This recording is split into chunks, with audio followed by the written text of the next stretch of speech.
پیغمبری خواه صلى الله عليه وسلم أفرمي لم حديث كرتا تفرمي اتق الله حيثما كنت وأتبع السيئة حسنة تمحها وخالق الناس بخلق حسن. سبحان الله بزان عزيزان خوشويستانم أم حديث زور كرتا بلام مداري جياني إنساني همو لساله دتوانين بلين خوش بختي الدنيا وقيامت بو حديثة وبسراوة. سبحان الله حديثي كرت زور كرت سي فقرة سي برقي زي كرت بلام سبحان الله اوهم ما نواتايك لسر بنا ذكري زابو يقل خصائصي بيغمبري خوا صلى الله عليه وسلم اويا ك قسەیەکی کورتی دەکرد بەڵام معنای گەلەگەلک زۆر دەدا کە پێدەن جەوامع الکەلیم کە بەڕاستی پێغەمبەری خوا عەلەیهی سەڵات وسەلام بەهرەی خوا بوو فەزلێکی خوای گەورە بوو پێیدا بوو کە کەم قسەی دەکرد قسەیەکی چەند برگە بەڵام بەڕاستی بە معنە واتایەکی گەلک زۆر جا بۆی عولەما هاتیونە ئەو قسانە و ئەو برگانەی پێغەمبەری خوایان صلى الله عليه وسلم لێک دایتەوە ئەبینی بەڕاستی ئەمە زۆر عەزیمە یەک لەوانە ئەم فەرمودەی پێغەمبەری خوا عليه الصلاة والسلام كإما لخزمتي دانيا پیغمبري خوا عليه الصلاة والسلام لو فرمودي خويدا أفرمي برقيكم تفرمي اتق الله حيثما كنت تو تقواي خواي قوربك لهر شوينكي. طبعا أم حديثة باسي أودك أم برقي باسي أودك كعلاقي بين إنسان لقر خواي قورا تونه. طبعا أصل علاقة إنسان لقر خواي لس أساسي محبة دروز دبي أو الزور قرينجا إستاي مدبي بزانيد إنسان كاتي كديوي علاقة لقر خواي ببس دبي أصلا لس أساسي محبة نقلس أساسي خوف كهندق لمتصوفة كان هندق لعلماء قورا كانش وين دانا بو كأصل علاقة إنساني لقر خواي قورا دبي لس أساسي خوف نا علماء كا رباني تر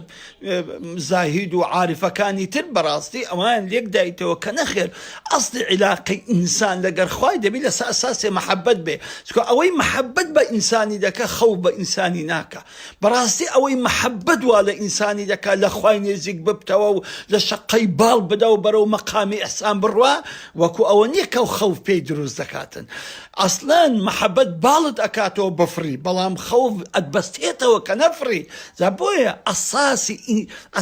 علاقة إنسان لقر خواي قورا دبي لسا أساسي معرفة بي لسا أساسي محبة بي أو محبته بس دروز دبي بمعرفة دروز دبي بناسين دروز دبي إستان براسي إنسان دبي حول بدا خواي قورا بناسي بزانا إستا فيروسي شي بتسوك همو الدنيا إلا قافناوا زایلو فایروسێکی زۆر بچووک کە ئەگەم منچکەم هەزاران زار گەورەی کە ئەو زار بیبینی شکڵی چۆنە ئەو زە بزانە چی لە دنیا کردەوە ئەوە ناسینی خوایە برای بەڕێزم بەڕاستی ئەوە ناسینی خوایە دەبی ئەتو خوا بەوە بناسی کە بزان ئەو خوایە تو چەند عەزیمە خوا نایە بە ساڕۆخی عەبرە قارە شەڕ لەگە بکە خوا نایە بە چیمیاوی و نازان بە چی بە ذەڕەی شەڕ لەگە بکە خوا یەک ڤایرۆسی خۆی دەنێری زۆر بچووک کە بە چاو نادیترێ ئەوانەی کەزل هێزی دنیان خۆیان لە ژوورێ ناوە نەکوە ڤایرۆسە بیان کوژی نەکوە ئەو ڤایرۆسە ڕاویان بکاتن سبحان الله بزانە ئەمە عەزەمەتی خوایە بۆیە ناسینی خوای زۆر گرینگە بۆ ئەوی ئێمە ئەساسەکەمان کە محەبەتمان بۆ دروست بێت ناسینی خوای گەورە بە سێ شکڵ دەبێتن ئینسان بە سێ زۆر ناسینی خوای گەورە بۆ دروست دەبێت ناسینی یەکەم لە کتێبەکەی خۆیتی کە قورئانە بزانە خوای گەورە بەشێکی زۆری ئەو قورئانە تەرخان کردو بۆ ناسینی خۆی بۆ تعریفی خۆی بە ناوە جوانەکانی خۆی بە دەسەڵاتەکانی خۆی بە ئیشەکانی خۆی بە کارەکانی خۆی ئەو هەموو قسەی سابقین کە خوای گەورە دەجێرتەوە ئەو هەموو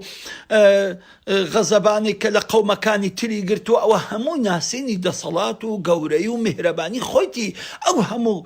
فەزل و گەورەی و نیعمەتانێک کە خوای گەورە دەجێرتەوە لە قورئانێ ئەوە هەمووی بە ناسینی خۆیتی ئازیزم خاڵی دووەم کە خوای گەورە خۆی بە بەندەکانی خۆی دەناسێنیتن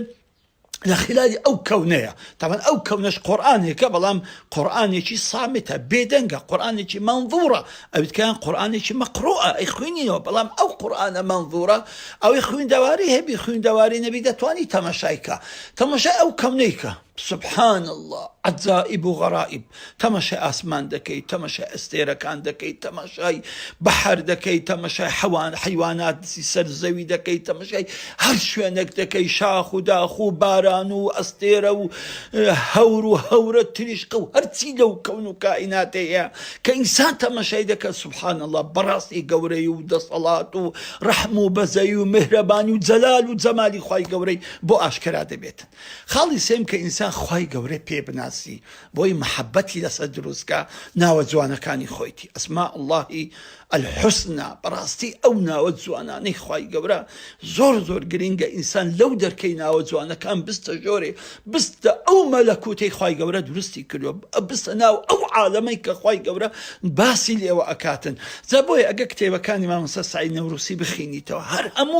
هەر هەمووی سبحان الله شەڕی ئەسماء الله الحسنى هیچ کەنیە سبحان الله هەمووی ئەم کتێبە لە بەرجی یەکەمی هەتا بەرجی نوێمی هەر هەمووی باسی ئەسماء الله الحسنى دەکاناوە پاک و بێگەردەکانی خوا دەکە لەم کەون و کائیناتەنەدا. جا ئەزام ئینسان بەم سێ جۆرە دەتوانی خوای گەورەی خۆی بناسی کە ئینسان خوای ناسی گەورەترین علەتی لە کۆڵ ئەبێتەوە کە پێدێن جەهل چکە بەڕاستی جەهل پەردەیەکی زۆر زۆر تاریکی ئەستورە لە بینی ئینسانەکان و لە بینی خوا. هەر کاتێک جەهلت پەیدا بوو بەرامبەر خوای گەورە گوناح ئەکەی بێسەروبەری ئەکەی هەموو شتێکی ناڕێک ئەکەی. بەڵام هەر کاتێک کە بەڕاستی ئەم جەهلە لاکەت خوای گەورەت ناسی بەو سێ هۆکارێک کە باسمان کرد بەڕاستی ئەو وەختی بەڕاستی ناسینی خوای گەورەت بۆ بەدیار دەکەوێت. ئەو وەختی تووشی عشق و ئەوینی خوای گەورە دەبی ئەوەندە خوای خۆت خۆش دەوێ لەبەر خۆشەویستیان بێ ئەمری ناکەی لەبەر محەبەتت لە بۆ خوای گەورە یەک نوێژە ناچی لەبەر محەبەتی تو لە بۆ خوای گەورە شتێک ناکەی کە خوا پێ ناخۆش بی شتێک ناکەی کە پێغەمبەری خوا صلی الله عليه وسلم دڵی پێ عاجز بی. دەکەواتە ئەزانم بەڕاستی زۆر گرینگە ئێمە ئەسلی ئەساسی ناسینی ئێمە لەگەر خوای گەورە دەسە ئەو ئەساسی محەبەتە بێت.